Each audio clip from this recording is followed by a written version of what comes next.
Salam Bapak Ibu Saudara yang dikasihi Tuhan, salam sejahtera buat kita sekalian.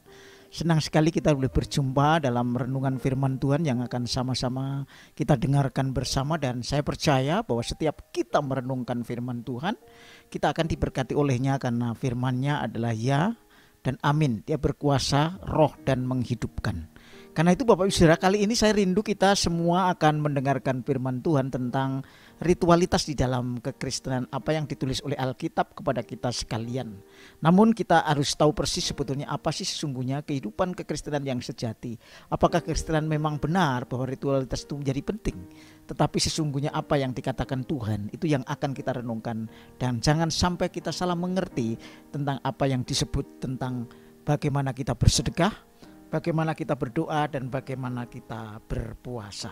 Sebagaimana tertulis di dalam Matius pasal 6 ayat yang ke-1 dan seterusnya. Namun kali ini Bapak Ibu Saudara, saya rindu kita semua untuk memperhatikan bagaimana kita menjadi orang Kristen melakukan sedekah. Kata sedekah adalah sesuatu yang kita kerjakan bagi orang lain sebagai satu tindakan rohani yang mulia, karena kita melakukan sesuatu yang baik bukan untuk diri kita tapi justru untuk orang lain. Namun demikian Bapak Ibu Saudara, saya percaya bahwa Tuhan tentu akan memberikan satu tuntunan yang benar, dan supaya kita tidak tersesat tentang bagaimana kita melakukan sesuatu yang baik untuk orang lain.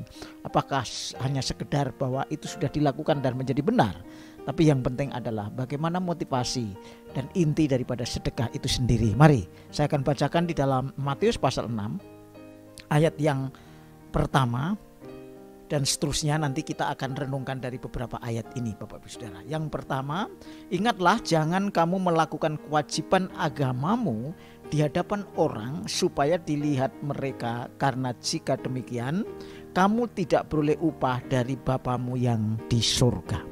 Bapak Ibu Saudara yang dikasihi Tuhan, ayat ini ditegaskan oleh Tuhan Yesus kepada orang-orang yang pada waktu itu mendengarkan khotbah atau apa yang Tuhan ingin sampaikan tentang sedekah, yaitu para pemuka agama, yaitu diingatkan walaupun mereka telah tahu tentang ritualitas, tentang bagaimana memberi, bagaimana berdoa, bagaimana berpuasa, itu menjadi bagian yang tidak berproseskan yang terlihat dalam kehidupan mereka ketika mereka melakukan ibadat, maka mereka harus hati-hati.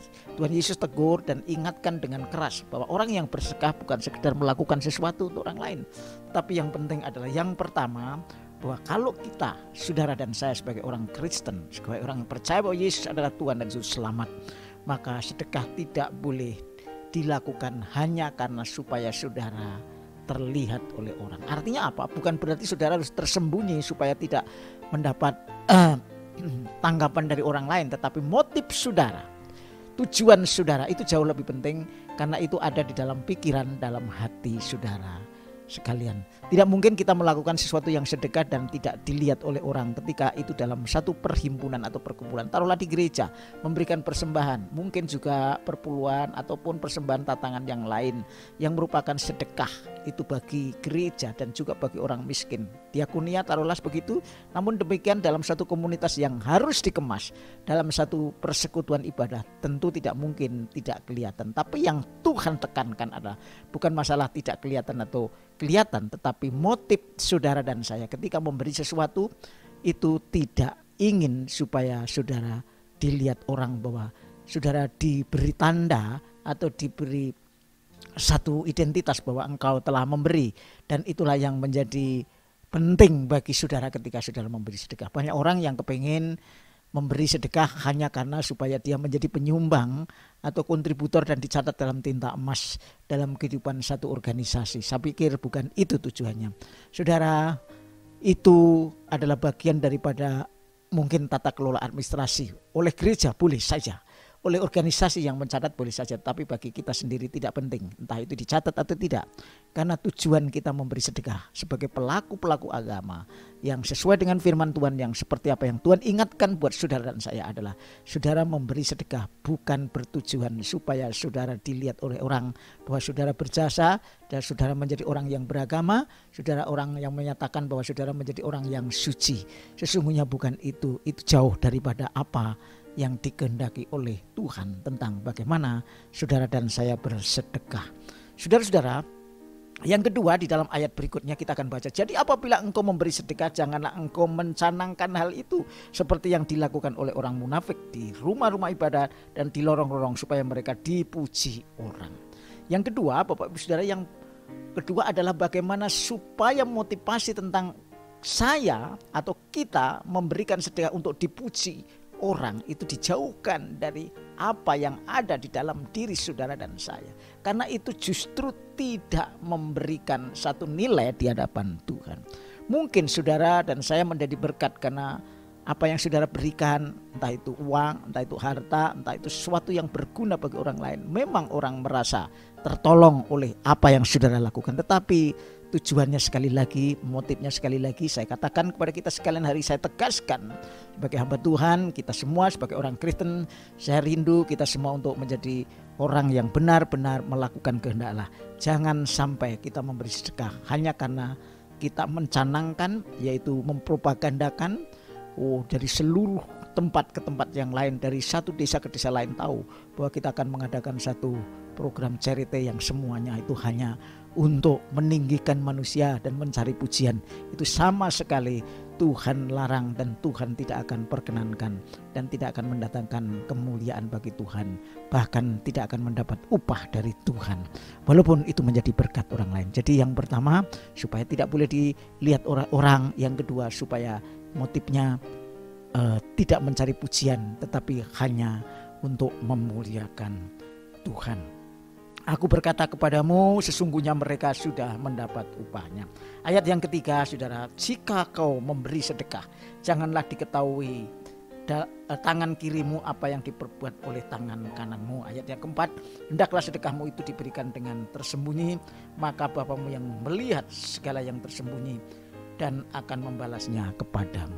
Jadi yang berikutnya Bapak Saudara, kalau saudara dan saya sebagai orang percaya, orang Kristen yang sejati yang mengikut Yesus sebagai teladan dalam kehidupan kita, dalam melakukan kehidupan yang benar di hadapan Bapa, maka janganlah ketika kita memberi sedekah hanya ingin diketahui oleh tangan kanan atau yang dilakukan oleh tangan kiri. Ini adalah satu kiasan bahwa biarlah apa yang saudara lakukan itu benar-benar bukan untuk dinyatakan sebagai satu pemberian atau jasa. Saudara-saudara, biarlah itu dilakukan secara tersembunyi, artinya tidak perlu propaganda, tidak perlu diberitakan kepada orang lain bahwa saudara melakukan yang baik. Kebaikan itu hanya dinilai oleh orang lain, bukan keinginan kita untuk dinilai, dan oleh Tuhan saja yang menilai bahwa kita melakukan sedekah dengan benar. Karena itu Tuhanlah yang menjadi ukuran iman saudara dan saya. Bapak Ibu Saudara yang dikasih Tuhan, di dalam Kisah Rasul pasal 20 ayat 35 dikatakan demikian. Mari saya bacakan dengan kita semua. Dalam segala sesuatu telah kuberikan contoh kepadamu bahwa dengan bekerja demikian kita harus membantu orang-orang yang lemah dan harus mengingat perkataan Tuhan Yesus. Sebab itu ia sendiri telah mengatakan adalah lebih berbahagia memberi daripada menerima. Bapak Saudara, Paulus ketika dia akan berpisah dengan jemaat di Efesus, kalau nggak salah, dia berpesan banyak hal tentang kehidupan bagaimana melayani Tuhan, termasuk bagaimana dia menjadi berkat. Yaitu dia mengatakan kalau saudara mau menjadi berkat adalah orang yang berbahagia, dan itu dikatakan adalah lebih berbahagia memberi daripada menerima. Banyak orang Kristen hari-hari ini ketika dia mengikut Tuhan yang besar ajaib, dia selalu berharap akan apa yang dia terima dari Tuhan. Tapi sesungguhnya yang lebih penting adalah bagaimana kita menjadi berkat melalui orang yang suka memberi. Dengan demikian dikatakan bahwa orang yang suka memberi adalah orang yang berbahagia. Oleh karena itu biarlah firman Tuhan yang hari ini Bapak Ibu Saudara benar-benar memberikan satu tuntunan bagaimana kita beribadah kepada Tuhan, yaitu melalui sedekah kita. Jangan sampai kita justru tidak memuliakan Tuhan dan tidak berguna sama sekali. 1 Korintus 13 ayat 3 sebagai ayat penutup pada kali ini bagi kita sekalian dikatakan demikian. Dan sekalipun aku membagi-bagikan segala sesuatu yang ada padaku, saudara, apapun yang saudara dan saya bagikan buat orang lain, bahkan menyerahkan tubuhku untuk dibakar, wah, pengorbanan yang luar biasa. Kalau saudara dan saya bisa melakukan ini, sungguh luar biasa tentu di hadapan manusia. Tetapi jika aku tidak mempunyai kasih, sedikit pun tidak ada faedahnya.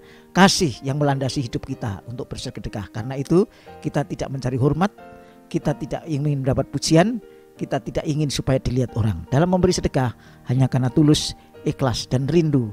Tidak ada udang di balik batu, tidak ada keinginan tersembunyi, karena Tuhan tahu segala apa maksud dari motivasi kehidupan saudara. Sebagai orang yang sungguh-sungguh sudah diselamatkan oleh Tuhan, saudara bisa menghasilkan buah keselamatan itu melalui perbuatan yang baik, dan itu sebagai rasa ucapan syukur dan kasih kita kepada Tuhan dan kepada sesama. Kiranya firman Tuhan memberkati saudara dan saya.